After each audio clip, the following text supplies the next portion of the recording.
নিয়মিত হোমিওপ্যাথি বিষয়ক কন্টেন্ট পেতে হোমিও স্টাডির সাথে থাকুন। যাদের কাছ থেকে হোমিওপ্যাথি শিখেছি, যারা হোমিওপ্যাথি দিয়েছেন, হোমিওপ্যাথির মহান প্রবর্তক এবং শিক্ষক ডক্টর স্যামুয়েল হ্যানিম্যান স্যার এবং তার পরবর্তীকালে আসা সকল প্রথিতযশা ডাক্তার যারা অবদান রেখেছেন এবং হোমিওপ্যাথির বিভিন্ন ধারার বিকাশে যারা দিকপাল, তাদের প্রত্যেককে শ্রদ্ধার সঙ্গে স্মরণ করছি। প্রত্যেকের কাছ থেকে আমরা কোনো না কোনো ভাবে নিয়ে এই নেয়াটা কৃতজ্ঞতার সঙ্গে স্মরণ করি এবং আমাদের সঙ্গে যারা হোমিওপ্যাথি চর্চা করছেন তাদের প্রত্যেকের কাছ থেকেই যখন শেয়ারিং এর সুযোগ হয় কিছু না কিছু শিখছি। তো সেই শেখাটার জন্য তাদের প্রত্যেকের প্রতি কৃতজ্ঞতা জানাই, জীবিত প্রত্যেকের দীর্ঘায়ু কামনা করছি এবং আমার কথা শুরু করছি। একেবারে শিশুদের বিষয় নিয়ে আসলে কখনো ক্লাস করিনি আমি, এটাই বোধহয় আমার প্রথম ক্লাস। বিভিন্ন ওষুধের আলোচনায় দু একবার তাদের প্রসঙ্গ এসেছে শিশুদের। আমরা মানে কিভাবে শুরু করবো সেটা আমি ভাবছিলাম, কেস বলে শুরু করব না অন্যভাবে শুরু করব। কেস দিয়ে শুরু করি। তো এক্ষেত্রে আমি চাইবো যে আসলে একটু মনোযোগ দিয়ে শুনবেন এবং পার্টিসিপেটও করবেন, তাহলে মনে হয় বুঝতে সুবিধা হবে আমাদের। প্রথম কেস, 7 বছরের একটা বাচ্চা এসেছিল, তার নাম হচ্ছে আরনাফ। আমি ওদের অনুমতি নিয়েই আসলে লিখেছি। তার সমস্যা ছিল কোষ্ঠকাঠিন্য এবং ভয়ানক কোষ্ঠকাঠিন্য। 6 থেকে 7 দিন পর পর তার মলত্যাগ হতো এবং মানে ভয়াবহ রকম অবস্থা আর কি। কিন্তু মজা আছে এখানে, মানে ওর মায়ের সঙ্গে এসেছিল, ওরা 2 ভাই বোন। বড় বোনের বয়স 11-12 বছর। শিশুটা বেশ জীর্ণ শীর্ণ মনে হলো, মানে শুকনা, একেবারে জীর্ণ শীর্ণ না, গায়ের রং কালো, বেশ লাজুক মনে হচ্ছিল, মায়ের সঙ্গে লেগে আছে এরকম একটা অবস্থা। মুখে আবার হাসি, লাজুক হাসি, কথা বললে হাসে। এবং ওর মার কাছ থেকে জানলাম যে সে যথেষ্ট বুদ্ধিমান, ও পাকা পাকা কথাবার্তাও বলে, কিন্তু অন্যদের সঙ্গে কম মিশতে চায়, কম কথা বলে আর কি, আর খাবার কম খায়। এবং তবে ইন্টারেস্টিং হচ্ছে তার বিস্কুট ভীষণ পছন্দ, প্রচুর বিস্কুট খায় সে, এটা একটা ব্যাপার। তো তার সমস্যা কতদিনের কোষ্ঠকাঠিন্যের এটা জিজ্ঞেস করলে তার মা জানাচ্ছে আমাদেরকে যে আসলে তার সমস্যা জন্মের পর থেকেই। তো বেশ ইন্টারেস্টিং কথা, বয়স এখন 7 বছর, জন্মের পর থেকে, তার মানে সমস্যার বয়সে 7 বছর বলা যায়, বা প্রায় 7 বছর। সে মলত্যাগ করতে অনেক সময় নেয় এবং তার মল আকারে বেশ বড় এবং শক্ত এবং ভয়াবহ রকম দুর্গন্ধ। মানে সেই দুর্গন্ধের, ওর মা বললো যে অসম্ভব দুর্গন্ধ। যাই হোক, সে যা বলেছে সেই বর্ণনাটাই বলছি আমি, এর বেশি তো আমার পক্ষে জানা সম্ভব না। এবং আমি জানতে চাইলাম যে আসলে সমস্যাটা এত পুরানো, তাহলে ডাক্তার দেখিয়েছিলেন কিনা আগে। তোর মা বললেন যে প্রথম থেকে আসলে 3-4 দিন পর পর হতো মলত্যাগ, কিন্তু সেই সময় আমরা সমস্যা মনে করি নাই। ডাক্তাররাও বলেছিলেন এটা সমস্যা না। কেন বলেছিলেন ডাক্তাররা এটা অবশ্য আমি জানি না, অদ্ভুত কথাবার্তা। এবং উনি বলছেন যে এরপরে এই গ্যাপটা, 3-4 দিনের গ্যাপটা আস্তে আস্তে বেড়েছে, কিন্তু ছেলে খুশি, কারণ তার সপ্তাহে একবার টয়লেটে যেতে হচ্ছে, এই জন্য যার সমস্যা সেই শিশুটা খুশি। আর ওর মাও খুব খুশি, কারণ হচ্ছে তাকে প্রতিদিন মানে শিশুকে পরিষ্কার করার ঝামেলায় যেতে হচ্ছে না। মানে এটাই আমার কাছে খুব ইন্টারেস্টিং লেগেছিল। এবং এই কথা বলে মা হাসলো, শিশু দেখলাম লজ্জা পাচ্ছে, তার মুখে হাসি। এবং ওর মা বললেন যে বছর খানেক আগে আমরা ডাক্তার দেখিয়েছিলাম আবার, তো সেই ডাক্তার ওষুধ দেন নাই, বললেন যে এতদিনে এই ব্যাপারটা ওর সঙ্গে অ্যাডজাস্ট হয়ে গেছে, এটাই ওর জন্য স্বাভাবিক, ফলে এটা কোনো সমস্যা না, অতএব ওষুধ লাগবে না। তো এইটাতে মা আবার খুশি হয়ে গেলেন, ডাক্তার যেহেতু বলছে অতএব এটা ঠিক আছে বলে হাসছেন। কিন্তু বললেন যে আসলে মনের মধ্যে একটা খচখচানি থাকেই, যে আসলে 6-7 দিন পর পর টয়লেট হয়, এটা কেমন ব্যাপার, এটা আবার স্বাভাবিক কেমনে হয়। তো নিজের আরামের জন্য এটা মেনে নেয় কিভাবে, এবং সেই জন্যই আসলে তার হোমিওপ্যাথির শরণাপন্ন হওয়া।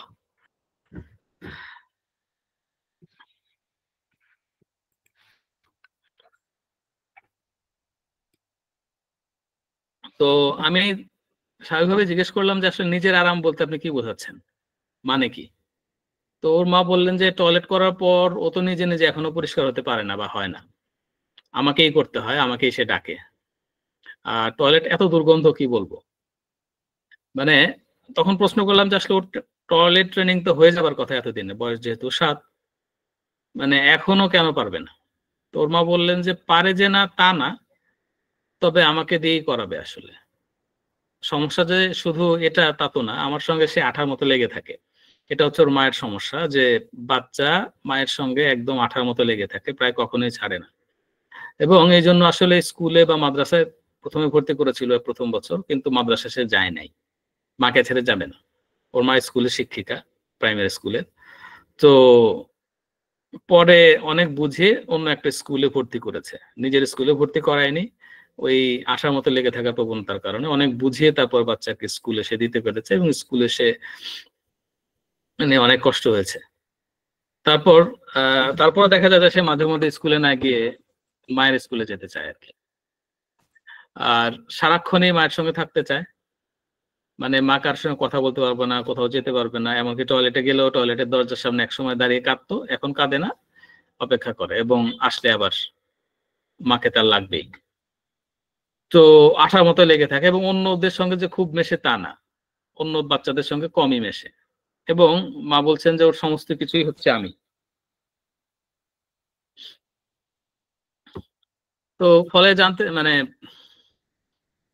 জানতে চাইলাম যে আসলে এবার মানে ফ্যামিলিতে যারা আছে, মা ছাড়া বোনের সঙ্গে সম্পর্ক কেমন? বললো ভালো। আমি জিজ্ঞেস করলাম হিংসা টিংসা? বললো অনেক, দুজনের মধ্যে সারাদিনই লেগে থাকে। সমস্যাটা এরই বেশি, খালি কমপ্লেইন আর কমপ্লেইন, মানে কথায় কথায় কষ্ট পায় আর কাঁদে, এবং সেই বিচার আমাকে দেখতে হয় আর কি, ওর মা বলছেন।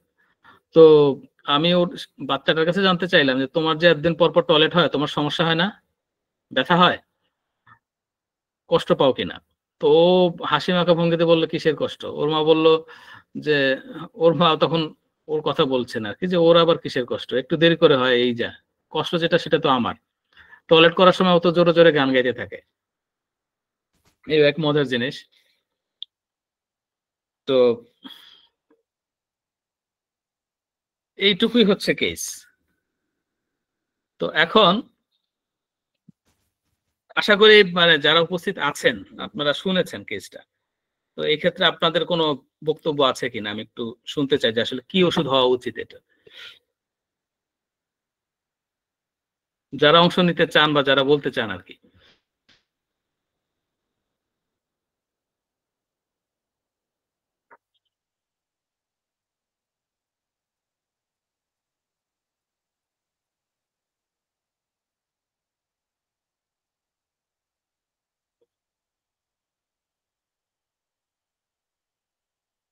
আমি একটু ফলো আপটা বলে দেই আর কি, যে রেজাল্টটা কি হয়েছিল ওষুধ দেওয়ার পরে।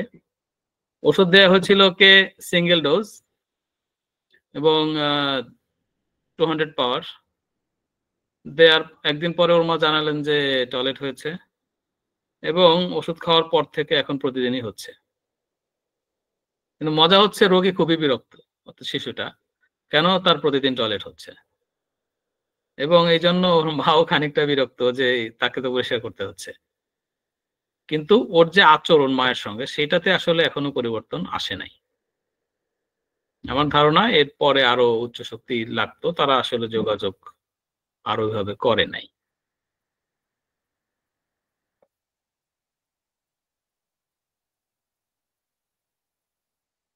কেউ যদি একটু পার্টিসিপেট করতেন।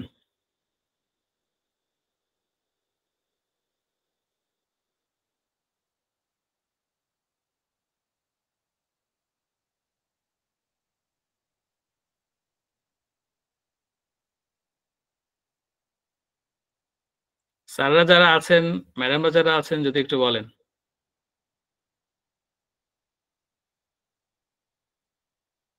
মানে শুনে কি মনে হচ্ছে এই ধরনের শিশুর কেস?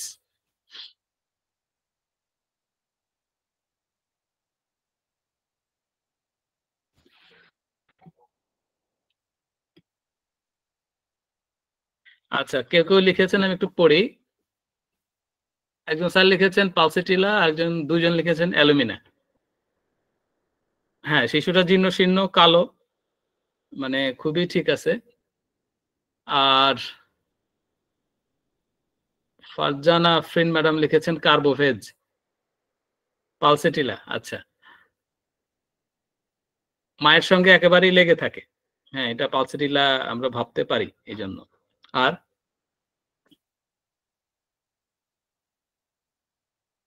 বোনের সঙ্গে ঝগড়া আছে, হিংসা টিংসা আছে ভালোই, সেটাও একটু বিবেচনা নিতে পারি। ট্যারেন্টুলা, ট্যারেন্টুলার কানিংনেস থাকতে হবে আমার কাছে মনে হয়, কারণ ট্যারেন্টুলা ওষুধটা ফিজিক্যাল কমপ্লেইনের চেয়েও বেশি আসলে মেন্টাল প্লেন থেকেই বেশি দেওয়া হয়। আর্সেনিক অ্যালবাম, আচ্ছা আর্সেনিক কি কারণে আমি আসলে বুঝি নাই। নাক্সভম, হ্যাঁ কোষ্ঠকাঠিন্যের তো খুব ভালো ওষুধ হচ্ছে নাক্সভম, এবং সোরাইনাম এটাও দিতে পারেন, কারণ হচ্ছে ভয়াবহ দুর্গন্ধ, সীমাহীন দুর্গন্ধ, 6-7 দিন পর পর টয়লেট হচ্ছে।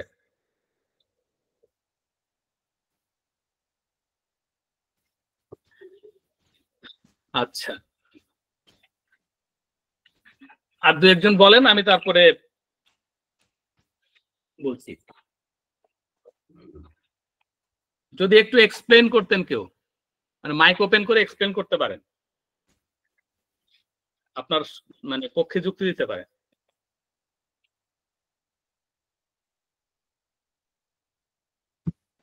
আমি একটু ভিডিও শুনি।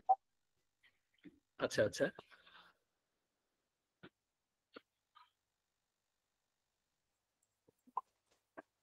হ্যালো, আমি কি তাহলে পরবর্তী কেসে যাব না এটা নিয়ে কথা বলবো?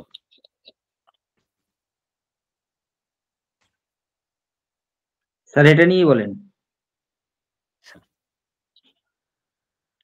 এখানে স্যার একটা জিনিস আমরা খেয়াল করি, সেটা হচ্ছে যে এই কেসে বাচ্চাটা টয়লেট হয় 6-7 দিন পর পর, এবং অবশ্যই শক্ত টয়লেট, তার অনেক সময় যায় স্টুল পাস করতে, এবং ভয়াবহ দুর্গন্ধ হয়। এগুলো আমাদের মানে একটা দিক।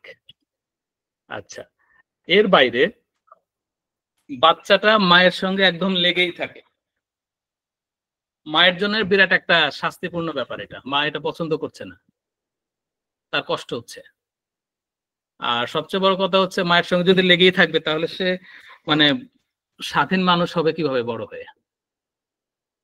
তার তো বিকাশ আসলে নষ্ট হচ্ছে, এটা একটা ফ্যাক্টর। আরো বিষয় আছে এখানে, বোনের সঙ্গে ঝগড়ার বিষয় আছে, হিংসার ব্যাপার আছে, মানে জেলাসি, সারাক্ষণ কমপ্লেন, মানে বিষয় হচ্ছে যে তুমি এটা ওকে দিছো আমাকে দাও নাই, ও এটা করছে আমি করতে পারি নাই, নানান কিছু যেটা হয় বাচ্চাদের মধ্যে।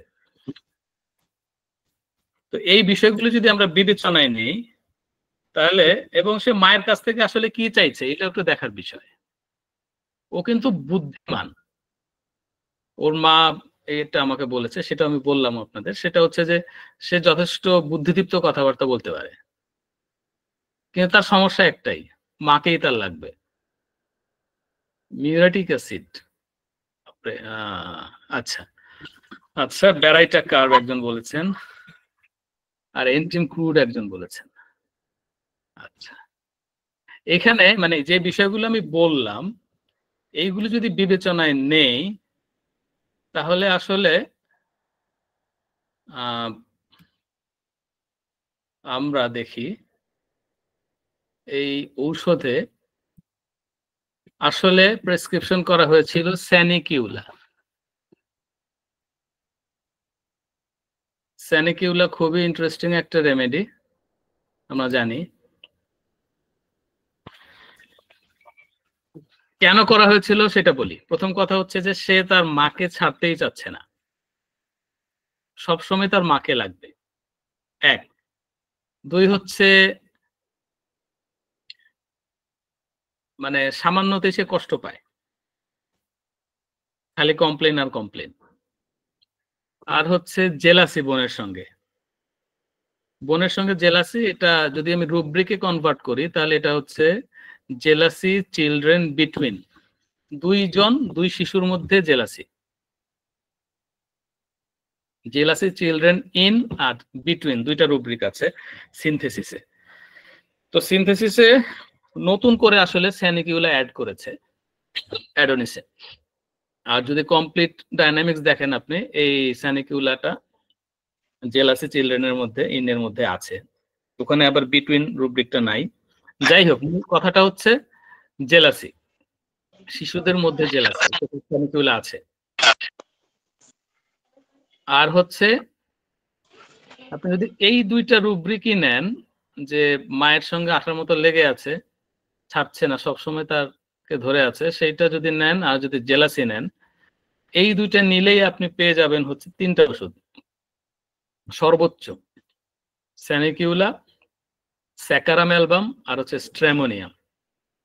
এখন এরপরে আসলে যদি দেখেন বাচ্চাটা কি করছে, তার টয়লেট ট্রেনিং হয়েছে, সে যে পারে না তা না, কিন্তু তার মাকেই লাগবে, মায়ের সার্ভিস তার চাই, সারাক্ষণই তার মাকে চাই। এটা আসলে সে কি চায় মায়ের কাছ থেকে, এটা হচ্ছে ইম্পর্টেন্ট। আসলে মায়ের কাছ থেকে যেটা চায় সেটা হচ্ছে নার্সিং। সো এইখানে মানে রেপার্টরিতে যদি তাকাই, কমপ্লিটে আছে nursing desire for constant, Sanicula আর ক্যালকেরিয়া ফস, এই দুইটা ওষুধ। ক্যালকেরিয়া ফস আছে শুধুমাত্র একটা ওষুধ ক্যালকেরিয়া ফস, সেটা আছে সিনথেসিসে, কিন্তু কমপ্লিট দুইটাই দিয়েছে, স্যানিকিউলা ওকেও দিয়েছে। এবং আসলেই এইখানে প্রমাণিত হয় যে স্যানিকিউলা আসলে মানে কনস্ট্যান্ট নার্সিং চায়। তো এইগুলো যোগ করলে ওষুধ হয় স্যানিকিউলা। এবং ইন্টারেস্টিং হচ্ছে যেটা, সেটা হচ্ছে যে ওষুধটা দেওয়ার পর ওর মধ্যে একটা ব্যাপক চেঞ্জ আসে, যে ওর টয়লেট 7 দিন পর পর হতো সিঙ্গেল ডোজ ঔষধের পরে, সেটা আসলে মানে প্রতিদিন হয়ে যায়, রেগুলার। খুব ইন্টারেস্টিং না? আমাকে আর ওষুধ দিতে হয় নাই, আর তারা আসলে ওষুধ দিতে এরপরে আসেও নাই, আমার সঙ্গে যোগাযোগ করেছে কিছুদিন আগে, তখন এই ঘটনা জানিয়েছে যে রেগুলার হচ্ছে। সো তারা হ্যাপি, কিন্তু আচরণগত যে পরিবর্তন সেটা আসলে এখনো আসে নাই। এটার পরিবর্তনের জন্য আমার ধারণা ওর আসলে আরো উচ্চ শক্তি দরকার। জানি না সেটার সুযোগ আমরা পাবো কিনা পরে। তো আমরা কি সেকেন্ড কেসে যাব নাকি না এই স্যানিকিউলা ওষুধ নিয়ে একটু ডিটেল বলবো, যদি একটু বলতেন কেউ। একটু ডিটেল বলেন স্যার। আচ্ছা আচ্ছা আচ্ছা, থ্যাংক ইউ। স্যানিকিউলা ওষুধটা আসলে মানে আমেরিকার একটা ঝর্ণার পানি থেকে নেয়া, স্যানিকিউলা স্প্রিং থেকে, সেটা আছে ওটাওয়াতে আছে। এই ঝর্ণার পানি, এটা আসলে মিনারেলে ভরপুর, ধান নাই কোনো আলাদা, কিন্তু অনেকটা অ্যালকালাইন টেস্ট আছে।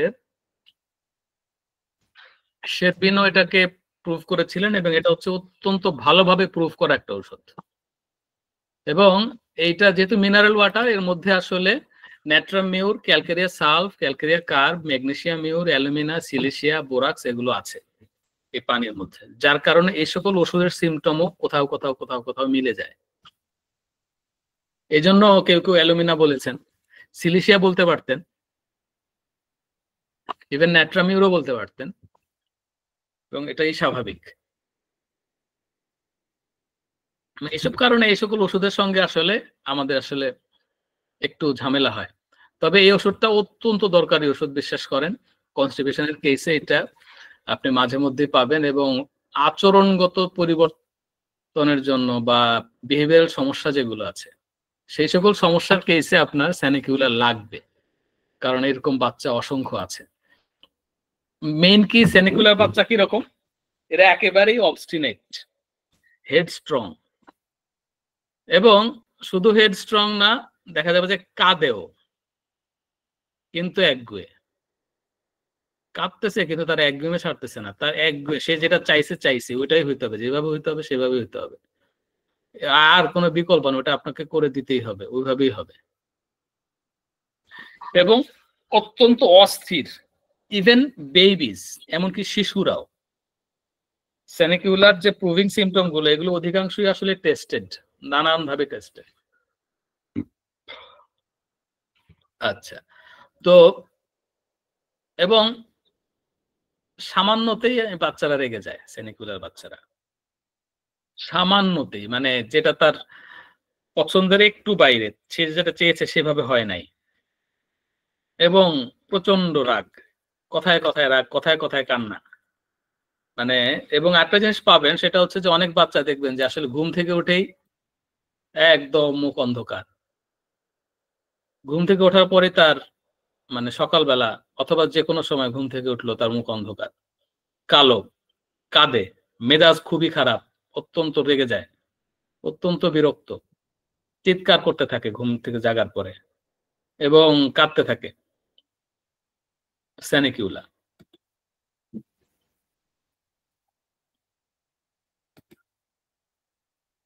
এবং এরপরে হচ্ছে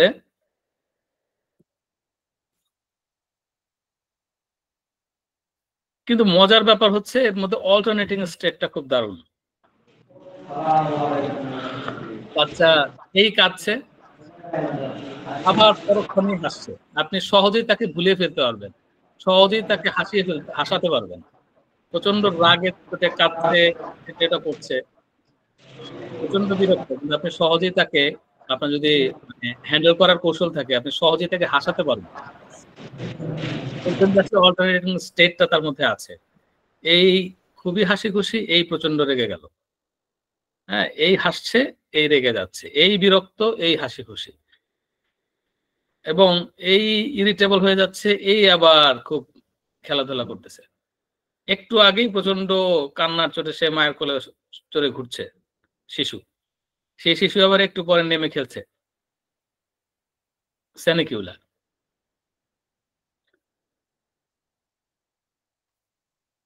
এবং ও প্রচুর হাসে, মানে সহজেই যেমন কাঁদে, আবার কান্নার পরে হাসি, এবং মানে বোকার মতো হাসে, অভদ্রের মতো হাসে, যেভাবেই বলেন হাসে।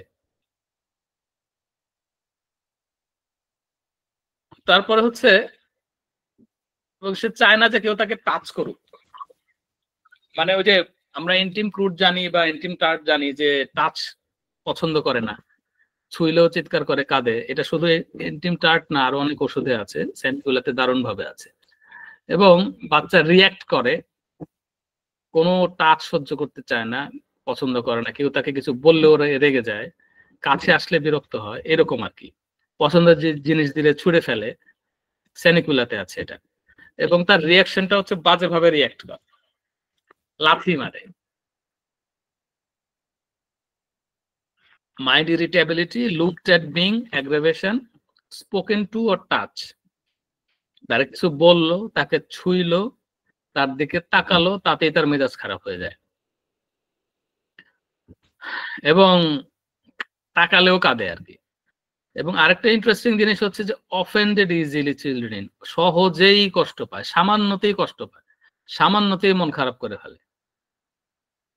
মানে আপনি এটা কিছু বলছেন, কি বলছেন বোঝার আগে সে মন খারাপ করে ফেললো, বিষণ্ণ হয়ে গেল। যদি বেশি ছোট বাচ্চা হয় যে এক্সপ্রেস করতে পারে না নিজের ডিজায়ার, অ্যাপ্রুভাল, অপছন্দ, রাগ, সেটার এক্সপ্রেশনটা আরেক রকম হয়, খেপে যায়, ভ্যা করে কেঁদে দিল, অথবা দেখা গেল যে ধরাম করে শুয়ে পড়লো। এবং অ্যাডমনিশন মানে অ্যাগ্রাভেশন, শিশুদের ক্ষেত্রে মিষ্টি করে ভালো করে আপনি উপদেশ দিলেন যে তোমার তো এটা করা ঠিক হয় না, এটা তো এরকম, এটা সে সহ্য করতে পারবে না, এটা নিতে পারবে না। এই অ্যাডমনিশন অ্যাগ্রাভেশন তার মধ্যে দারুণ রকম, এবং কোনো কারণ ছাড়াই কান্নাকাটি করে। কেন কাঁদছে আপনি বুঝে উঠতে পারবেন না যে কেন কাঁদছে, আপনি অবাক হয়ে যাবেন যে কান্নার কারণ কি, কেন, ঘটনা কি হইলো, কি করলাম আমি। এবং তখন দেখা যায় যে ওর যে মেজাজ খারাপ অবস্থা যখন, তখন দেখবেন যে আসলে সে আদর পছন্দ করে না, প্রচন্ড ভাবে রিয়াক্ট করতে থাকে, লাঠি দেওয়া, মাথা দিয়ে গোতা মারা, যত ভাবে রিয়াক্ট করা সম্ভব বাজে ব্যবহার করে আর কি। এবং কোলে চড়তে চায় না, আপনি কোলে নিয়ে বেড়াতে কোলে নিতে চাইবেন, চড়তে চাইবে না। এবং ওর মধ্যে একটা এটা অবশ্য বড় ধরনের রুব্রিক, এইখানে আসলে না দিয়ে আলাদা কথা বলতে পারতাম। চেঞ্জ অ্যাভারশন টু, ও চেঞ্জ পছন্দ করে না, পরিবর্তন পছন্দ করে না। অবশ্য পরিবর্তন পছন্দ করে এমন রুব্রিকও আছে এর মধ্যে। বেসিক্যালি হচ্ছে যে ধরেন যে অবস্থায় সে আছে সেখানেই থাকতে চায়, সেখান থেকে নতুন কিছু করা, নতুন ধরনের কিছু করা। ধরা যাক যে একটা বাচ্চা হামাগুড়ি দিচ্ছে, তার হাঁটার বয়স চলে এসছে কিন্তু সে হাঁটার চেষ্টাই করছে না, এটাকেও আপনি চেঞ্জ অ্যাভারশন টু হিসেবে নিতে পারেন। সে যেটাতে অভ্যস্ত হয়ে গেছে সেটাতেই আছে, মানে bed remain in desire to আর কি। তার বেডেই আছে, যেখানে সে আরাম পাচ্ছে, যেটাতে সে অভ্যস্ত সেখানেই আছে, এবং সে চেঞ্জ করতে চাইছে না তার অবস্থা। মানে কেউ তার পাশে থাকুক, কেউ তাকে স্পর্শ করুক, পাশে শোক, এটাও সে সহ্য করবে না, পছন্দ করে না। কিন্তু কাকে চায়? তার মাকে চায়, মাকে সে ক্লিং করে, এবং মায়ের কোলেই সে আসলে শান্তিতে থাকে, আরামে থাকে, খুশি থাকে, এবং চায় যে সবসময় তাকে কোলে নিয়ে থাকুক। এটা বুঝবার আছে এই কথার। এই রুব্রিকটা শুধুমাত্র কমপ্লিট ডাইনামিক্সে আছে, খুবই দারুণ একটা rubric. Carry desire to be constantly, সারাক্ষণই সে চায় তাকে কোলে কোলে রাখুক। 8-9টা ঔষধ আছে এখানে। তো সারাক্ষণই কোলে কোলে রাখা ব্যাপারটা কি? মানে কোলে রাখা মানে কি? আমার দায়িত্ব তুমি নিলা, অন্যের উপর নিজেকে সঁপে দিয়ে আরামে থাকা, আমার কাজ তুমি করো, আমাকে তুমি বহন করো, আমার দায় তুমি নাও। এইভাবেও আমরা দেখতে পারি, সেটা বড়দের ক্ষেত্রে। ছোটদের ক্ষেত্রে বলবো যে আমি যা চাই সেটা দাও, আমার প্রয়োজন পূরণ করো সারাক্ষণ। এটাই হচ্ছে carry desire to be constantly. সে চায় অন্য ক্যারি করুক তাকে, তার দায়িত্ব নিক, তার কাজ করে দিক, তাকে বহন করুক, তার কথা শুনুক। এবং শুধু তাই না, সে ফ্ল্যাটেরই চায়, তাকে তোষামত করুক, ফ্ল্যাটেরই চায়। এই রুব্রিকটা কমপ্লিট বলছে ফ্ল্যাটেরই চায় সেনিকিউলা, সিনথেসিসে পাবেন না। কিন্তু আসলে সেনিকুলার বাচ্চা আমার অভিজ্ঞতা দেখেছি তারা ফ্ল্যাটারি খুব পছন্দ করে, এবং তারা চায় যে তাকে দুলতে পছন্দ করে, দোলনা পছন্দ করে। যে সকল বাচ্চারা রকিং ডিজায়ার, তাদের মধ্যে সেনিকুলা আছে, এবং সে চায় একটু দ্রুত দোলনা, দ্রুত দোলালে সে আরাম পায়, পছন্দ করে। এবং দেখবেন যে বাচ্চা ঘুরে বেড়াচ্ছে, হেঁটে বেড়াচ্ছে, এটা হচ্ছে সেনিকুলা।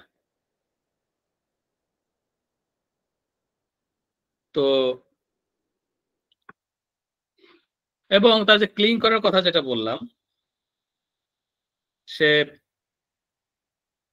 মানে ক্লিং মানে হচ্ছে এমন একটা সিচুয়েশন যখন আসলে মানে আঁকড়ে ধরা কোনো কিছুকে, এমন ভাবে ধরেছে সে আসলে তাকে ছাড়াতে পারছে না। যাকে আঁকড়ে ধরেছে সে আঁকড়ে ধরাটা পছন্দ করে না, সে বিরক্ত হয়, কিন্তু যে আঁকড়ে ধরেছে সে তাতে আরাম পায়, অথবা স্বস্তি পায়, অথবা মজা পায়, কোন একটা কিছু। এরা মাকে ক্লিং করে, মাকে আঁকড়ে ধরে, এবং তাকে ছাড়ে না। এমন ভাবে ধরে মানে সারাক্ষণই মায়ের সঙ্গে সঙ্গে।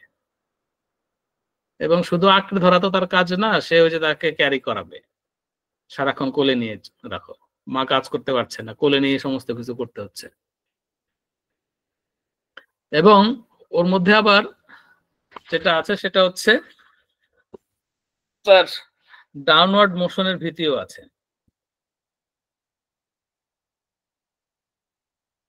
মানে নিচের দিকে ভীতি, আমরা যেটা বোরাক্সের ক্ষেত্রে বিশেষভাবে জানি। বোরাক্সের বাচ্চারা মানে কোলে নিতে গেলেও অনেক সময় ভয় পায়, পড়ে যাওয়ার ভয়। স্যানিকুলার মধ্যেও এটা আছে, এবং সে বাচ্চা দেখা যায় যে আঁকড়ে ধরে। এবং এই ক্ষেত্রে সবচেয়ে ইন্টারেস্টিং বা ইম্পর্টেন্ট রুব্রিক হচ্ছে স্যানিকুলার আরেকটা, যেটা ওই যে ক্লিঙ্গিং, তারপরে হচ্ছে carry desire to be constantly, যে রুব্রিক দুটা বললাম, তো দেখবেন এই রুব্রিক গুলোর সঙ্গে খুব দারুণভাবে সাপোর্ট করে এবং খুব important rubric, nursing desire for constant. সারাক্ষণে সে নার্স চায়, তার সেবা শুশ্রূষা, তাকে সাহায্য করা, তার যত্ন করে দেয়া, এটা সে কনস্ট্যান্টলি চায়। সে অন্যের জন্য করতে চায় না, তার জন্য করুক, সারাক্ষণই করুক। সে পারে না, সে উইক, এরকম একটা ফিলিং, অথবা আমাকে করো এরকম একটা দাবি, এটা তার মধ্যে প্রচন্ড ভাবে থাকে। এটা হচ্ছে স্যানিকিউলা আর হচ্ছে ক্যালকেরিয়া ফস, এই দুইটা ওষুধের মধ্যে এটা আছে। স্যানিকিউলার ব্যাপারটা বেশি মারাত্মক আমার কাছে মনে হয়।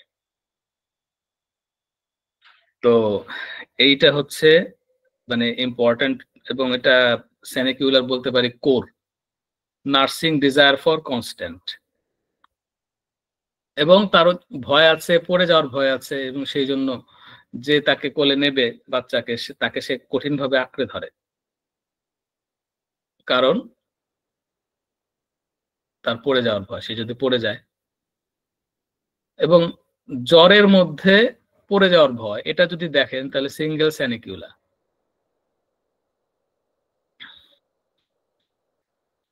আর ফিয়ার অফ ডার্ক, শিশুদের মধ্যে অন্ধকার ভীতিতে স্যানিকিউলা আছে। আর কিছু মানে পিকুলিয়ার বৈশিষ্ট্য আছে বা মানে গুরুত্বপূর্ণ বৈশিষ্ট্য আছে স্যানিকিউলার, যেটা আসলে স্যানিকিউলার কথা আপনার ভাবতে বাধ্য করবে। যেমন সিঙ্গেল রুব্রিক, এটা আপনি অ্যালেনের কিনোট পড়েন, সেখানেও পাবেন। Undressing coldest weather in children in, শিশুরা একদম ঠান্ডা আবহাওয়া, সেই অবস্থাতে সে আনড্রেস অবস্থায় থাকে, পোশাক পরতে চায় না, পোশাক পরলে কাঁপতে থাকে এবং সে খুলে ফেলে। মানে সবাই অবাক, সবাই শীতে কাঁপছে। এই এখন শীতকাল, এখন দেখবেন কোন কোন শিশু এরকম, যারা এরকম তারা একদম কনফার্ম স্যানিকুলার বাচ্চা। এবং আপনি অন্যান্য জিনিসগুলো মিলিয়ে দেখেন, দেখবেন যে মিলে যাচ্ছে। অর্থাৎ সে এক মানে পোশাক পরতে চায় না, একেবারে খালি গায়ে থাকবে, লজ্জার অনুভূতিটাই তার মধ্যে নাই, মানে একেবারে ছোট বাচ্চার কথা বলছি। এবং একেবারে ঠান্ডা আবহাওয়া, তার মধ্যেও সে মানে পোশাকহীন থাকছে, জামা কাপড় পরছে না, তার শীত ফিল হচ্ছে না, অথবা শীতে তার গা কাটা দিচ্ছে, কিন্তু সে ওটার অনুভূতি তার মধ্যে নাই। এটা একটা গেল। এটা হচ্ছে আঙুলের মাথা কামড়ানো, আঙুল কামড়ায় অনেক বাচ্চা, হাত কামড়ায়, আঙুলের মাথা কামড়ায়। তারপরে হচ্ছে যখন তাকে ক্যারি করা হয়, তোলা হয়, তখন সে ভয় পায়, যে পড়ে যাওয়ার ভয়। এটা শুধুমাত্র বোরাক্স না, স্যানিকুলাতেও আছে। এবং বারবার পেশা পরিবর্তন করা, occupation diversion, changing his constantly, তার পেশা বারবার পরিবর্তন করে। এটা টিউবারকুলিনাম আছে, স্যানিকুলা আছে, আরো কিছু ওষুধ আছে। কিন্তু কথা হচ্ছে অকুপেশন মানে কি? পেশা। যে চাকরি করে সেই কি শুধু পেশা বদলায়? অকুপেশন মানে কি আসলে? যা আমাকে অকুপাই করে, দখল করে, যেটা নিয়ে আমি ব্যস্ত হয়ে পড়ে, যেটা নিয়ে ব্যস্ত থাকি। অর্থাৎ সে এক একবার এক একটা জিনিস নিয়ে ব্যস্ত হয়, এভাবেও দেখতে পারি। তো যাই হোক, এরপরে হচ্ছে দেখবেন যে বাচ্চাদের মধ্যে এটা দেখেছি আমি, হাঁটছে, বারবার পেছনে তাকাচ্ছে, মনে হচ্ছে নাকি ওকে ফলো করছে, এটা। তারপরে হচ্ছে মলত্যাগের ক্ষেত্রে, যেমন কোষ্ঠকাঠিন্যের ক্ষেত্রে দেখবে কারো কারোর মধ্যে যে প্রচন্ড জোরে চাপ দিতে হয় মলত্যাগের জন্য, একদম চোখে পানি চলে আসে, চোখে পানি চলে আসে, এই জন্য ওষুধ হচ্ছে স্যানিকিউলা। আবার সোলেনাম টিউবারাসাম অ্যাগ্রোটান্সও আছে, এটা দুইটা ওষুধ। আর watchfulness, children are on the look out for every gestures. আপনি আমি খুব সহজে এই রূপরেখটা আমরা বুঝতে পারি। ধরা যাক যে আপনার চেম্বারে এসছে একজন পেশেন্ট, মানে শিশু, আপনি যা যা করছেন, আপনার হাত যা যা করছে, ওর চোখ সেখানে। আপনার হাত দূরে নিলেন, যেদিকে নিলেন তার চোখ সেদিকে যাবে। মানে এটাই হচ্ছে ওয়াচফুলনেস, মানে আপনার প্রতিটি জেস্টার সে ফলো করছে এবং সেদিকেই তার নজর। ফসফরাস, সিঙ্গেল ফসফরাস বলছে সিনথেসিস কমপ্লিট, এখানে স্যানিকিউলাকে যোগ করেছে, দেখা যেতে পারে, এটা আমি এখনো দেখিনি। আর আরেকটা যেটা, ওই যে রেগে গেলে কি করে স্যানিকুলার বাচ্চা?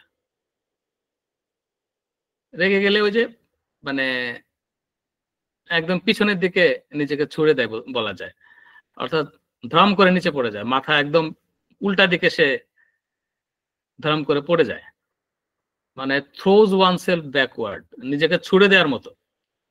কোথায় পড়ছে সে, বিছানায় না ফ্লোরে, ওই হুঁশ তার থাকে না। এখানে ঔষধ আছে হচ্ছে 8-9টা। ক্যামোমিলা, সিনাম, ওষুধগুলোর নাম দিয়েছি, Dioscorea, Graphites, Iodum, Opium, Podophyllum, Sanicula, Spongia.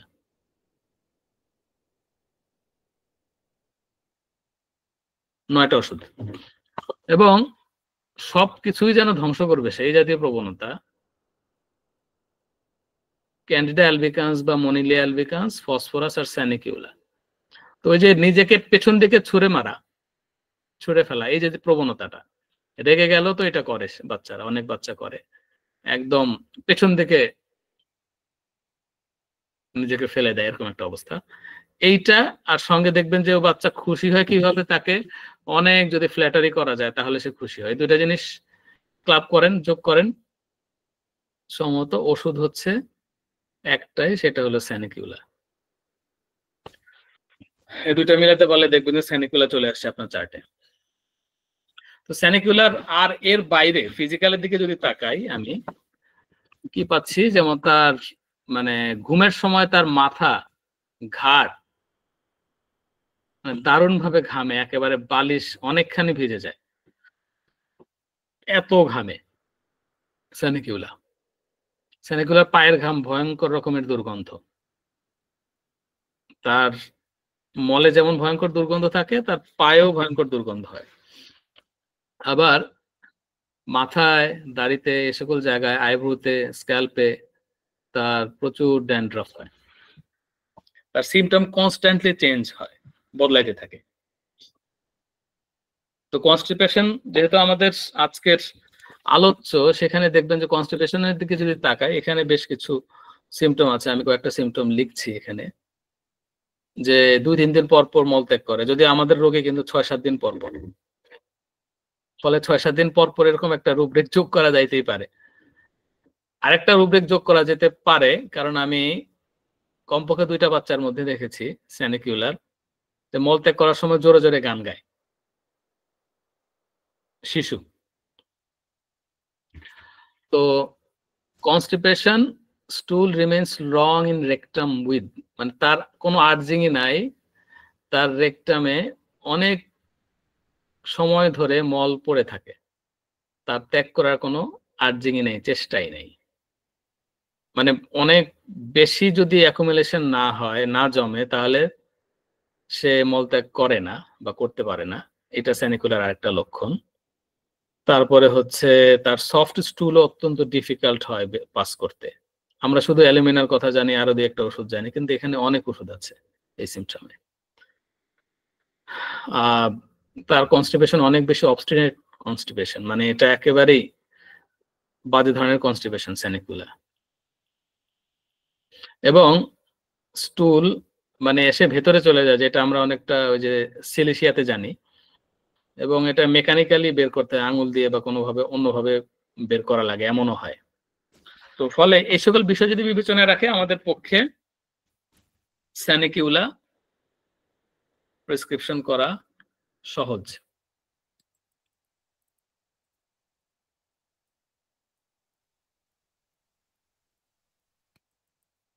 আমরা আরেকটা কেস বলি।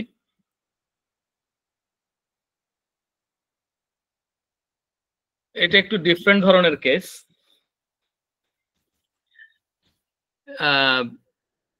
শিশুটার নাম হচ্ছে দিবা, তার বয়স 11 বছর, ক্লাস 4-এ পড়ে। তার সমস্যা ও কোষ্ঠকাঠিন্য, কিন্তু এটা অনেক পুরনো না। 2-3 দিন পর পর সে মলত্যাগ করে, অনিয়মিতভাবে মলত্যাগ করে আর কি, টাইমের কোনো ঠিক নাই। তোর বাবার সঙ্গে এসেছিল, ওরা 3 বোন, ও হচ্ছে মেজো। ওর বড় বোন ক্লাস 10-এ পড়ে, ওর বয়স বোধহয় 10 বা 11 আর কি, যাই হোক। তো ও শুকনো ধরনের, গায়ের রং শ্যামলা, কালো না একেবারে, ফর্সাও না কালোও না, এবং একটু অন্যমনস্ক দেখাচ্ছিল।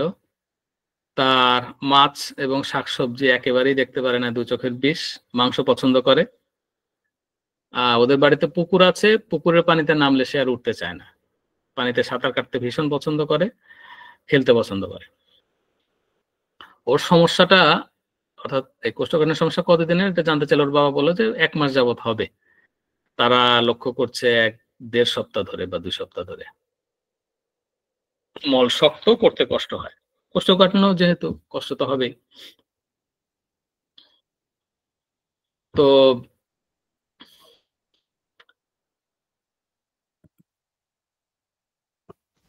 ওর সঙ্গে আমি যখন কথা বলতে শুরু করলাম, ওকে যেমন মানে কথাবার্তা দেখলাম যে বেশ চোখা চোখা কথাবার্তা। মানে জিজ্ঞেস করলাম যে তোমার নাম কি, ও বললো দিবা। মানে মনে হলো যেন মন খারাপ। আমি জিজ্ঞেস করলাম তোমার কি মন খারাপ? ও বললো কেন, মন খারাপ হবে কেন? মানে আমি একটু ভড়কে গেলাম আর কি। খুব স্ট্রেইট এবং কাটা কাটা উত্তর। ওর বাবা একটু ইয়ে করার জন্য বলেছে তুমি হয়ে বলতেছেন কেন মা? তো বাপের দিকে সে একটু ভ্রু কুচকে তাকালো। মনে হলো যে ভাবটা এমন যে আমি তো ঠিকভাবেই বলছি, সমস্যা কি, আমি কি ভুল বললাম? তো বাবা বলেন যে ওর সমস্যাটা আমরা 2 সপ্তাহ ধরে খেয়াল করতেছি। এর সঙ্গে দেখতেছি যে খুবই উদাসীন, কোনো কিছুতেই মন নাই, মনে অন্য কিছু ভাবছে, অন্যদিকে মন। জিজ্ঞেস করলে উত্তর দেয়, কিন্তু মানে ওইটুকুই। সবই ঠিক আছে, ভাত খায়, পড়াশোনা করে, কিন্তু সবকিছুতে সে আসলে উদাসীন, বিষণ্ণ, মনমরা। এবং খাবার নিয়ে অনেকক্ষণ বসে থাকে, এদিক ওদিক তাকায়, মানে থেমে থেমে খায়, এই এরকম আর কি। সবকিছুতেই এই অবস্থা। হাসি খুশি প্রাণ খোলা যে ব্যাপার, সেটা ওর মধ্যে দেখছে না বাবা মা। এটা হচ্ছে তাদের আরেকটা কমপ্লেন। আমি জিজ্ঞেস করলাম যে তোমাদের স্কুলে বন্ধু বান্ধব কতজন, তোমার বন্ধু বান্ধব কতজন? বলে যে 2 জন। আমি মাত্র 2 জন? সারা ক্লাসে মাত্র 2 জন? অন্যরা আছে কিন্তু ওরা বন্ধু না কেন? ও বললো যে ওরা ওদের মতো, ওদের সঙ্গে আমি কথা বলি কিন্তু ওরা বন্ধু না। তোমাকে কেউ কিছু বললে কি করো? মানে কেউ যদি রাগ করে বা ঝগড়া করে, তুমি কি ঝগড়া করো? তোর উত্তর হচ্ছে আমি আমি কি ছেড়ে দেব নাকি? আমি কি ছেড়ে দেব নাকি? তো ওর বাপ হাসতে শুরু করলো এবং বললো যে ও এরকমই, বাসাতেও খালি কমপ্লেন আর কমপ্লেন। এটা হয়েছে, ওটা হয়েছে, আপু এটা বলছে, তুবা এটা করছে, এরকম। ওর বোনের নাম হচ্ছে তুবা, ছোট বোন ওর। বললাম যে এবার মেয়ে বল ওরা করলে আমি বলবো না? তুমি তো তুবারে বেশি গুরুত্ব দাও, মানে ছোট বোনের কথা বলছে। বাবা একেবারে অবাক হয়ে গেল মেয়ের কথায় এবং বললেন যে কি বলো মা, আমি তোমাকে গুরুত্ব দেই না?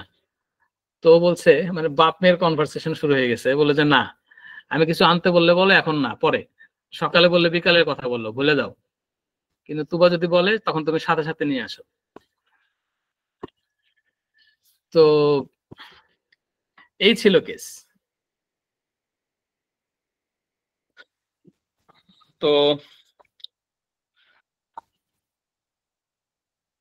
এটা কি মনে হয় আসলে এই কেসটাতে কি ওষুধ মনে হয়? যদি একটু এক্সপ্লেইন করে বলতেন তাহলে ভালো হতো।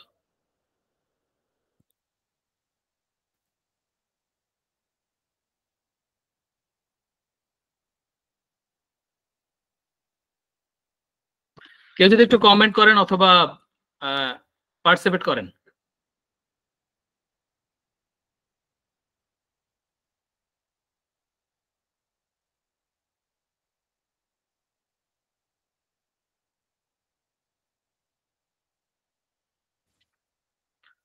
সিপিয়া, আচ্ছা আচ্ছা, থ্যাংক ইউ আপনার পার্টিসিপেশনের জন্য।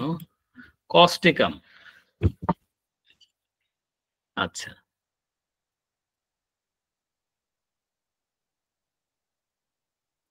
এই কেসে আসলে আমরা কি দেখতে পাচ্ছি? ওর সমস্যাটা কি আসলে, বা ওর যদি মেন্টাল স্ফিয়ারটা যদি একটু দেখি, এ শাকসবজি খায় না, মাছ খায় না। এখনকার আপনি অসংখ্য বাচ্চা দেখবেন এরকম, ফাস্ট ফুড, মাংস, এই জাতীয় খাবারের দিকে, চিকেনের দিকে ব্যাপক ঝোঁক, অসংখ্য বাচ্চা। আচ্ছা, তারপরে হচ্ছে ওর মধ্যে কি পাওয়া গেল, তার বন্ধু বান্ধব কম, সে কিন্তু ঠাস ঠাস কথা বলার লোক।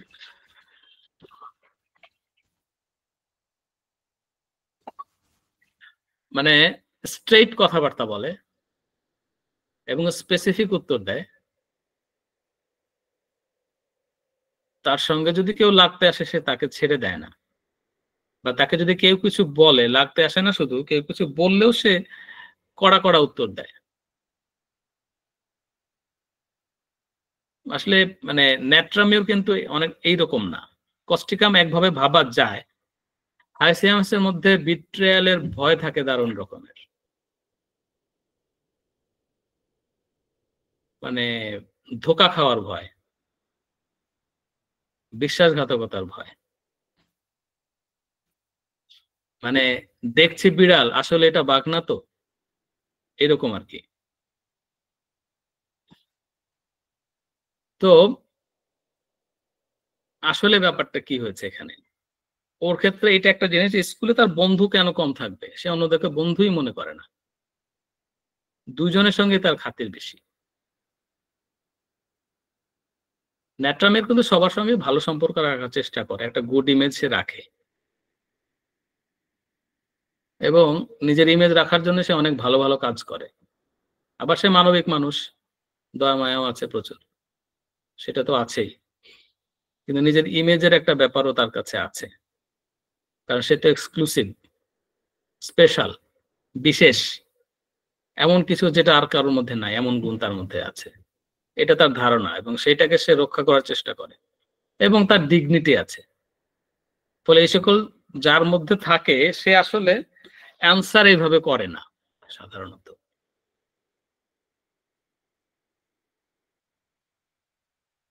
এক ধরনের অ্যাফেকশন পাওয়া যাবে তার কথাবার্তার মধ্যে। আর কিন্তু এর মধ্যে কি দেখতে পাচ্ছি, এর মধ্যে এক ধরনের হিংসা আছে, রাগ আছে। মানে বাবাকে সে যে কমপ্লেনটা করলো খেয়াল করেন, এবং সে কিন্তু বলতে মানে লুকায় নাই, ন্যাট্রামের কিন্তু লুকায়, এইভাবে সরাসরি ডিফার করা এবং ঝগড়া করে না ন্যাট্রামিওর। সে কিন্তু মানে কোনো গোপনতা রাখে নাই, সে ওপেন বলে দিয়েছে যে তার বাবা তার ছোট বোনকে বেশি গুরুত্ব দেয়, তাকে দেয় না। তার মানে কি, এক হচ্ছে সে হিংসা করছে বোনকে, 2 নম্বর হচ্ছে সে নেগলেক্টেড ফিল করছে, এবং এক হিসাবে বলতে পারছে এটা এক ধরনের ইনজাস্টিসও ফিল করছে। এলে একটা জিনিস, আরেকটা জিনিস পাওয়া গেল, সে যখন তার স্কুল বন্ধু এদের কথা বলছে, সেখানে পাচ্ছে কি তার বন্ধু অল্প, কেউ কিছু বললে সে দুঃখ পেয়ে চুপ থাকবে না, সে তাকে পাল্টা বলে দেবে, এবং এইসব কারণে, নানান কারণে আসলে সে অনেকেই বন্ধু মনে করে না, নিশ্চয়ই অনেকের কথা তার পছন্দ হয় না, এবং এই জন্য সে বন্ধু মনে করে না। তো ফলে এই বিষয়গুলো যদি আমরা বিবেচনায় নেই, রুব্রিকের বিবেচনায় খেয়াল করেন, তাহলে ওর ঔষধে হচ্ছে ক্যালকেরিয়া সালফ। একটু অদ্ভুত লাগছে, কিন্তু দেখেন খুবই কাজের একটা ওষুধ, অনেক রোগী পাবেন ক্যালকেরিয়া সালফের। কি আছে ওর মধ্যে, ওই যে তার বন্ধু কম, কারণ হচ্ছে সে আসলে পছন্দই করে না, অ্যাভয়েড করে তাদেরকে যারা তার মতো না, তার কথা মানে না, তার কথা শোনে না, বা তার মতের সঙ্গে যাদের মেলে না, মতের সঙ্গে মিলল না, তাকে সে অপছন্দ করে, তাকে সে ঘৃণা করে। এটা হচ্ছে ক্যালকেরিয়া সালফের বৈশিষ্ট্য, এবং এই কারণেই সে আর তার আসলে বন্ধু কম, এবং ওই যে কথা ছেড়ে দেয় না। যখন সে বললো আমি ছাড়বো নাকি, তখনই আমার মাথায় কাজ করলো আসলে এটা ক্যালকেরিয়া সালফ হইতেও পারে। এবং তারপরে এবং জেলাসি থেকে তার মধ্যে কোয়ারেলসাম নেচার আসে, কোয়ারেলসামনেস, জেলাসি ফ্রম, তারপর হচ্ছে জেলাসি চিলড্রেন বিটুইন, এটা খুবই ইম্পর্টেন্ট তার ক্ষেত্রে।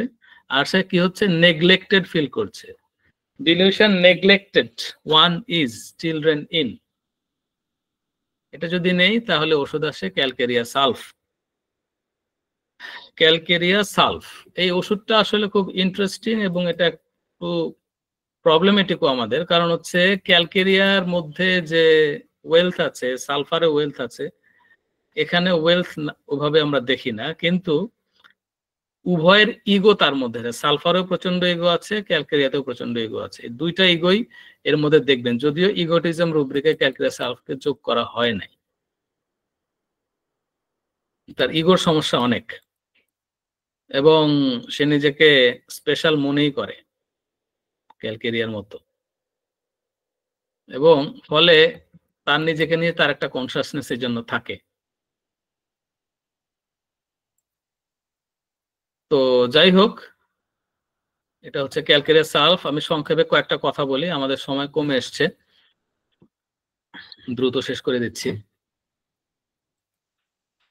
মানে ক্যালকেরিয়া সালফের মূল বিষয় হচ্ছে আসলে সে অ্যাপ্রিসিয়েশন চায়, স্বীকৃতি, প্রশংসা, বা কে বলা যায় মূল্যায়ন। আমরা বলি না অনেকে যে আমার কোনো মূল্যায়ন নাই ওখানে, ওরা কাজের মূল্য দিতে চান না, বা কাজে ওরা মূল্যায়ন করতে পারে নাই। এই যে মূল্যায়ন, এই মূল্যায়নটাই হচ্ছে তার মেইন কোর, এবং এটা পায় না বলে তার যত কষ্ট, ক্ষোভ, নেগলেক্টেড ফিল করা। সে মূল্যায়ন চায়, অ্যাপ্রিসিয়েশন চায়।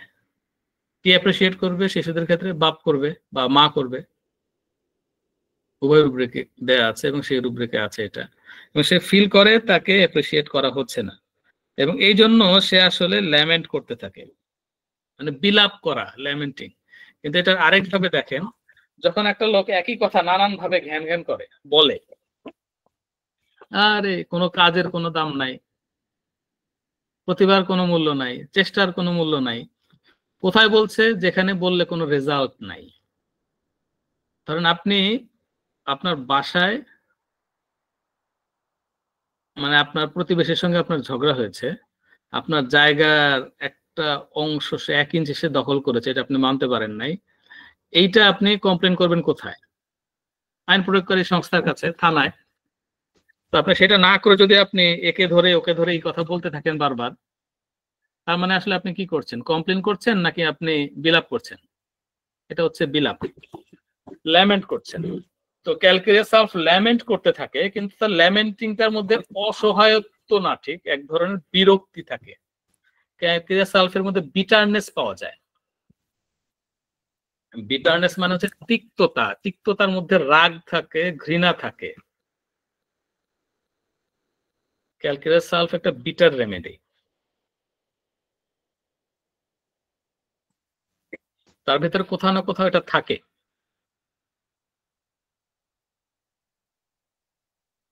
এবং যেহেতু সে অ্যাপ্রিসিয়েটেড না, সেই জন্য সে আসলে নেগলেক্ট ফিল করে, অনুভব করে, তার মনে হয় যে সে আসলে অবহেলিত। আসলে অবহেলিত না, তাকে গুরুত্ব দেওয়া হচ্ছে, কিন্তু সে যে গুরুত্বটা চাইছে সেটা সে পাচ্ছে না, এটা তার কাছে মনে হয়। এবং এই জন্য সে আসলে অনুভব করে যে আসলে সে অবিচারের শিকার, অথবা এখানে অবিচার হচ্ছে। এবং তার মাথায় সারাক্ষণ এই যে কাল্পনিক দুর্ভাগ্য, যথেষ্ট মূল্য সে পেল না, দুর্ভাগ্যের শিকার, অথবা এখানে আসলে মানে অন্যের গুণের, কাজের কদর করার মতো, অথবা অন্যকে সম্মান করার মতো লোকের অভাব দেশে, এটা তার মনে হইতে থাকে। এই জন্য, এবং মনে হইতে থাকে সে তাকে আসলে তার চারপাশের লোকজন, পরিবারের লোকজন হইতে পারে, চাকরি ক্ষেত্রে অন্যরা, আশেপাশের লোকজন হতে পারে, এরা তাকে বুঝতে পারছে না। মূল কারণটা কোথায়? যথেষ্ট অ্যাপ্রিসিয়েটেড সে নয়। এটাই হচ্ছে মূল ঘটনা। এটা বললে হয়তো আমাদের অনেকখানি হেমামেলিসের কথা মনে হবে, কিন্তু হেমামেলিসের সমস্যাটা অ্যাপ্রিসিয়েশনে না, হেমামেলিসের সমস্যা হচ্ছে রেসপেক্টে। যাই হোক, তো এবং যেহেতু সে নেগলেক্টেড ফিল করে, তখন স্বাভাবিকভাবে একটা অপোনেন্ট থাকে, স্বাভাবিকভাবে জেলাসি চলে আসে, এবং এই জেলাসি তাকে আসলে অসুস্থ করে। জেলাসি, জেলাসি অসুস্থতার কারণ। এবং বাচ্চাদের মধ্যে জেলাসি, 2 শিশুর মধ্যে জেলাসি, পরিবারের সদস্যদের মধ্যে জেলাসি। এবং জেলাসি এমন যে জেলাসির কারণে সে আসলে প্রতিশোধ নেওয়ার চেষ্টা করে, যেহেতু আমি পাই নাই, তুমি পেয়েছো, আমার পাওয়ার কথা তুমি পেলে, অতএব তোমাকে আমি ছাড়বো না, দেখে নিব। Jealousy, revenge, desire to take, calcarea self. এবং এই কারণে যেটা হয়, এই ধরনের বিটারনেস তার মধ্যে জমতে জমতে তার মধ্যে আসলে হেট্রেড জমা হয়, যে তার সঙ্গে একমত না। Agree with him who do not, সে যেটাকে ঠিক মনে করে সেটা যদি আপনি ঠিক মনে না করেন, সে যেটাকে স্ট্যান্ডার্ড মানে সেটাকে যদি আপনি স্ট্যান্ডার্ড না মানেন, সে যেটাকে ন্যায্য মনে করে সেটাকে যদি আপনি ন্যায্য না মনে করেন, সে যেটাকে তার প্রাপ্য মনে করে আপনি যদি সেটা মনে করেন যে তার প্রাপ্য নয় এটা, তো আপনি শেষ, আপনার নাম তার লিস্ট থেকে শেষ। তার খাতায় আসলে একটা লিস্ট আছে, কে কে তার লিস্টে আছে, আপনি ওই লিস্ট থেকে আপনার নাম কাটা, আপনি বাদ, আপনি খোদা হাফেজ, টাটা বাই বাই। এটা হচ্ছে ক্যালকেরিয়া সেলফ। মানে ব্লক লিস্ট আছে তার একটা মানে এমনি লিস্ট আছে, ফ্রেন্ড লিস্ট আছে, আপনি তার পছন্দের বাইরে গেছেন, সো আপনি ব্লকড, আপনার সঙ্গে সম্পর্ক শেষ।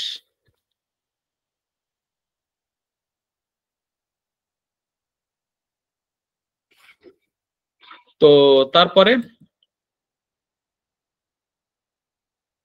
মানে তার মধ্যে তাহলে কি হচ্ছে, সেই যে এমবিটার্ডনেস আসে, এই এমবিটার্ডনেস তাকে আসলে অসুস্থ করে ফেলে। তার নেচারটা কি আসলে, সে হচ্ছে একেবারেই ধৈর্যহীন, অপেক্ষাই করতে পারে না, এবং বিষণ্ণ থাকে। এই বিষণ্ণতা একদম তিক্ততায় ভরা বিষণ্ণতা বা মন খারাপ, এবং রেগে যায় হচ্ছে যদি কেউ তাকে না বোঝে, এবং সহজেই রাগে। ফলে তাকে অনেক সময় আমরা দেখি রেগে যাওয়া মানুষ। আর এর বাইরে যদি আমি যাই, তার কিছু কিছু জিনিস খেয়াল করতে পারে। একটা হচ্ছে যে মানে ক্যালকেরিয়া সালফের শিশুরা অনেক বেশি অবস্টিনেট থাকবে, একগুঁয়ে, সে যেটা চেয়েছে সেটাই, কোনো অবস্থাতে নিজেকে পাল্টাবে না। কিন্তু তার মধ্যে লাজুকতা দেখবেন, সে একটু ইন্ট্রোভার্টেড মানুষ, সেও স্নেহ চায়, আদর চায়, মানে hugged, cuddle, desire to be, জড়িয়ে ধরা, আলিঙ্গন করা, এই যে বিষয়গুলো, অর্থাৎ এর মধ্যে এক ধরনের স্বীকৃতি থাকে, সম্মান থাকে, ভালোবাসা থাকে। অর্থাৎ মূল বিষয়টা তো হচ্ছে অ্যাপ্রিসিয়েশন, এই হাগ তো হচ্ছে অ্যাপ্রিসিয়েশনের আরেকটা এক্সপ্রেশন। তো সেই জন্য হাগ সে পছন্দ করে, এবং একটা ককেটিশ নেচারও থাকে, অন্যকে একটু প্রলুব্ধ করা, সুন্দর পোশাক পরা, স্পেশাল পোশাক পরা, যে পোশাক অ্যাট্রাকটিভ, অন্যকে আকর্ষণ করে। একটু মেয়েদের ক্ষেত্রে দেখবেন যে একটু বেশি সাজা, কিন্তু সে আসলে খুব কমিউনিকেটিভ নেচারের না, সোশ্যাল নেচারের না, যার কারণে আবার এই ককেটিশনেসটা আসলে নিজের মধ্যেই অনেক বেশি সীমাবদ্ধ হয়ে যায়, অ্যাট্রাক্ট করতে ইয়ে হয়। প্রচন্ড জেলাসি ভরা মানুষ, নিজেকে অত্যন্ত হটি নেচারের, এবং ওই যে কিন্তু তার মধ্যে প্লিজ করার প্রবণতাও আছে, অন্যকে খুশি করার প্রবণতা, যাকে সে চায়, যাকে সে পছন্দ করে, তাকে প্লিজ করা আছে। কিন্তু ওই প্লিজিংটা আসলে শেষমেশ প্লিজিং থাকে না, এটা হচ্ছে ট্র্যাজেডি। আর আরেকটা জিনিস যেটা কমপ্লিটে আছে, সেটা হচ্ছে যে সে মানে play desire to playful water in, পানিতে খেলতে পছন্দ করে, সাঁতার কাটা খেলা পানির মধ্যে, গোসল করতে নামলে আর উঠতে চায় না। এটা আমি আসলে ক্যালকেরিয়া সালফের শিশুদের মধ্যে দেখেছি। আরো ওষুধ হয়তো থাকতে পারে, মাত্র 4টা ওষুধ দেওয়া আছে বোধ হয়, হেরোইন আছে, ক্যালকেরিয়া সালফ আছে, স্ট্রেমোনিয়াম আছে, ট্যারেন্টুলা আছে বোধ হয়। তো মজার, এই জাতীয় রুব্রিক আসলে বিপজ্জনক, এটার উপর ভরসা করা যায় না। যাই হোক, এই হচ্ছে ক্যালকেরিয়া সালফ। ফলে 2টা ওষুধ নিয়ে যা বলেছিলাম সেটা আপাতত শেষ। আমরা আসলে কনস্টিপেশন নিয়ে একটু কথা বলি, যেহেতু ক্লাসটা কনস্টিপেশনের। কেস বললাম, কিন্তু কনস্টিপেশন নিয়ে একটু বলি। কনস্টিপেশনের সাইকোডাইনামিক যদি দেখি, তাহলে আসলে ঘটনাটা কি? এটা হচ্ছে যে আসলে মানে এমন একটা ঘটনা যেটা সে আসলে ধরে রাখার চেষ্টা করছে, পুরোনো এমন কিছু ধারণা যেটা সে আসলে, যেখানে সে আটকে আছে, পুরোনো একটা ঘটনা, স্মৃতি বা বিশ্বাস, যেটা সে আটকে আছে এবং যেটা সে ত্যাগ করতে পারছে না। মানে কোন একটা খারাপ ঘটনা যেখানে সে ক্ষমা করতে পারছে না, এটাই হচ্ছে কনস্টিপেশন। এই মেন্টাল লেভেলের কনস্টিপেশনে ফিজিক্যাল লেভেলে চলে আসে। মানে মল হচ্ছে আবর্জনা যেটা বাইরে বের করতে হবে, খারাপ স্মৃতি সেটা হচ্ছে মনের আবর্জনা, সেটা আপনি ধরে রাখছেন, তো আপনার কনস্টিপেশন হবে। এবং কোষ্ঠকাঠিন্যের সাথে একটা একদমইপূর্ণ মনোভাবের সম্পর্ক আছে, মানে পরিস্থিতির সাথে লেগে থাকার প্রবণতা তৈরি করে, যদিও সে জানে যে এই লেগে থাকার মধ্যে কোনো লাভ নাই, ওটাকে ওখানে ছেড়ে দেওয়া উচিত, কিন্তু সে সেটা করতে পারে না। এটাই হচ্ছে কনস্টিপেশন। আবার এটা একভাবে লোভ এবং কৃপণতাও প্রকাশ করে। এই ব্যক্তির পক্ষে দান করা কঠিন, যে কোনো মূল্যে সে তার জিনিসপত্র ধরে রাখে, আমি আমার জিনিস দেব না, সংরক্ষণবাদী অ্যাটিটিউড, ছাড়বো না। তো এবং আরেকটা হচ্ছে যে মানে ভিন্ন ধরনের ব্যাপারও থাকতে পারে, সেটা হচ্ছে যে মায়ের ভালোবাসার জন্য অপেক্ষা, মানে জল হচ্ছে সেই ভালোবাসা মা।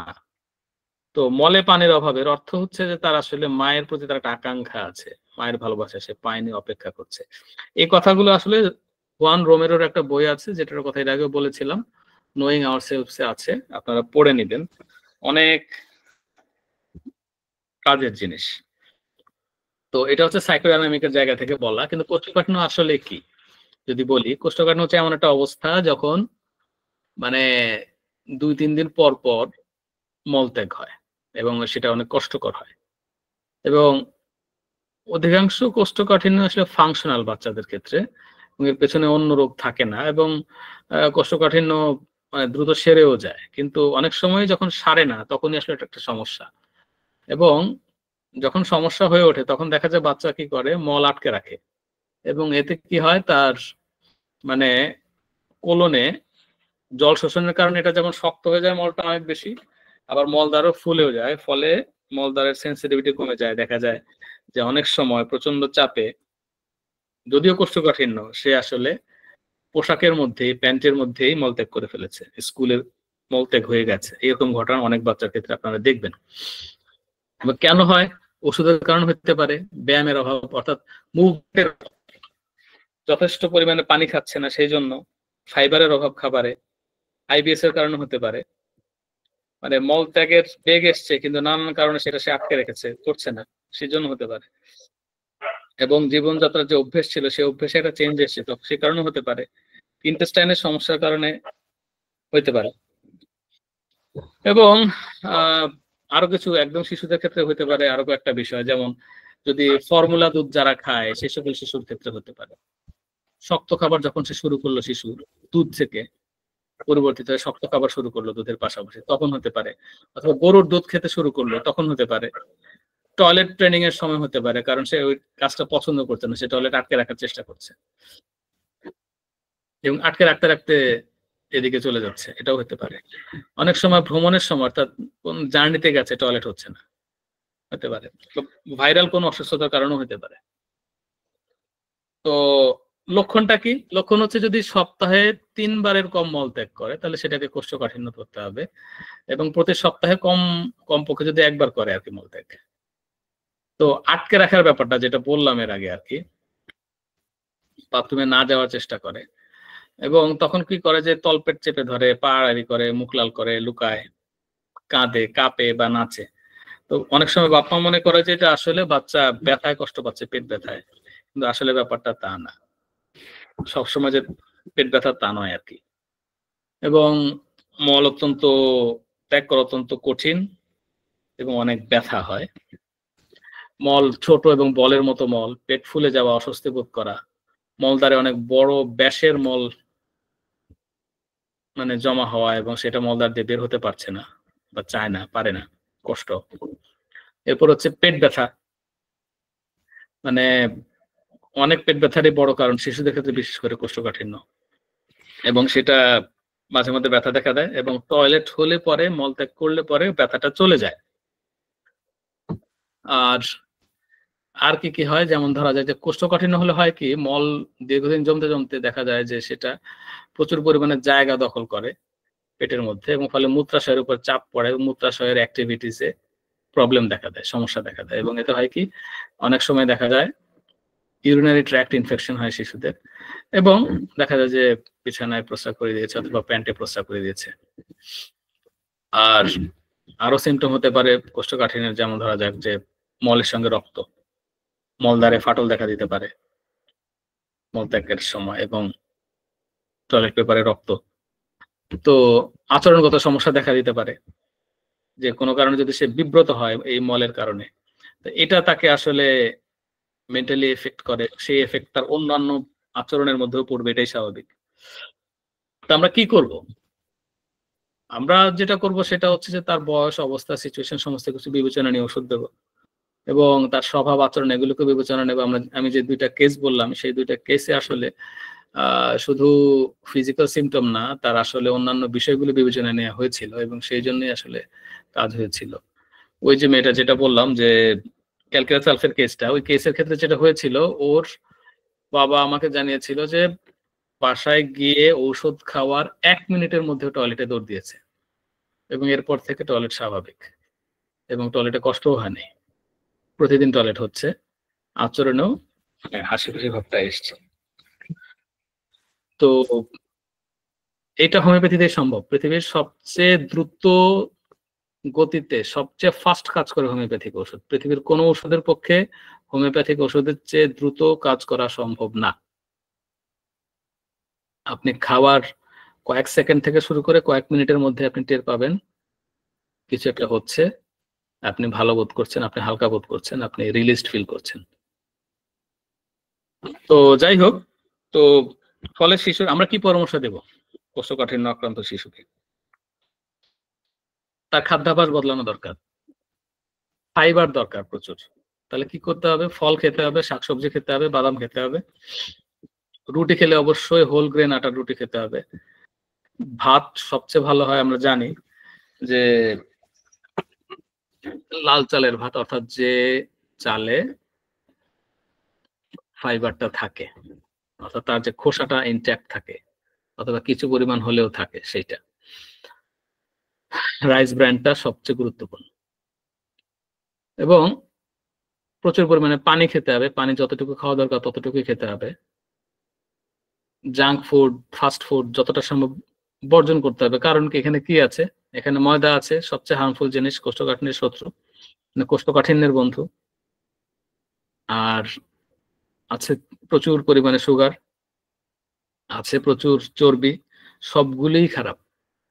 তো ফলে জাঙ্ক ফুড, ফাস্ট ফুড বর্জন করতে হবে, অথবা একেবারে কমিয়ে আনতে হবে, এবং এর পরিবর্তে অন্য খাবারের ভালো অভ্যাস তৈরি করতে হবে, এটা বলা উচিত। এবং বিশেষ করে যে কোমল পানীয়, কোক, ফান্টা, পেপসি, হাবিজাবি যা কিছু আছে সেগুলো, এবং চা সীমিত করা। খাদ্যাভ্যাসের পরিবর্তন। তো এই হচ্ছে কথা আর কি। আরো পরামর্শ নানান রকম দেওয়া যেতে পারে, ব্যায়ামের পরামর্শ ইত্যাদি ইত্যাদি। একটা হেলদি সুসম্পর্ক বজায় রাখা।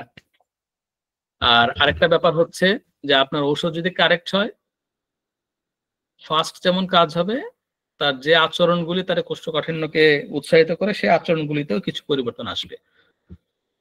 এবং এটাই হচ্ছে হোমিওপ্যাথিক ওষুধের চমৎকারিত্ব। সবাইকে আন্তরিক ধন্যবাদ এবং কৃতজ্ঞতা আমার কথা শোনার জন্য।